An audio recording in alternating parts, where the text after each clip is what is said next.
shown you how to form the high angle grip in a vertical and an angle position. What I want to do now is give you a few exercises to practice it a bit further. We're going to cut some crescents, we're going to cut some little sort of lozenge shapes. So let's look at the crescent. Using the same tool, the number 6 or 7, about 10mm, half an inch. Make a stab cut as we did before. Press straight down, lift and push. This is a dominant hand down on the wood. Stab cut straight down vertically, lift, push in. Now at an angle, start with the near corner to near of the tool to the near corner of the stab cut. Come at an angle and sweep round, and you'll find that the little chip in the middle might or might not come away, and you've created a crescent. If it doesn't come away, go back to the original stab cut, but this time by pulling the handle back as you turn the tool,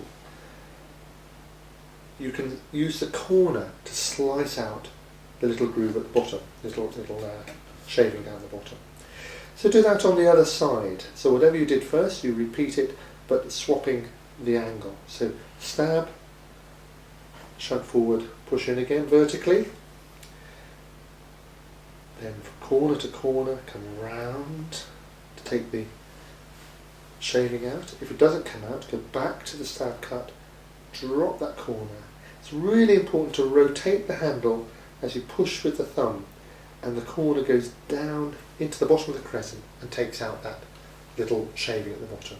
So these are crescent cuts, left to right. I think that's quite a good little exercise. The other exercise to do is to create a lozenge by using that corner cut, that little scooping corner cut. So this time, without any stab cut, start at an angle and just drop the corner. So you're rotating at the handle as you push forward with the thumb, swap to the other side, and repeat that in a sort of mirror fashion, and you'll find that the chip comes out at the bottom. If it doesn't, you can go back to the first cut and remove it. So a little scooping cut using the corner. So here we have two ways of using this high angle grip.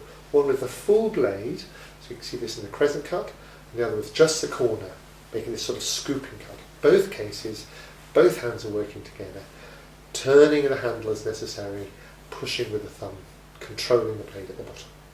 So have a practice with those little simple exercises. Get your hands around these interesting grips.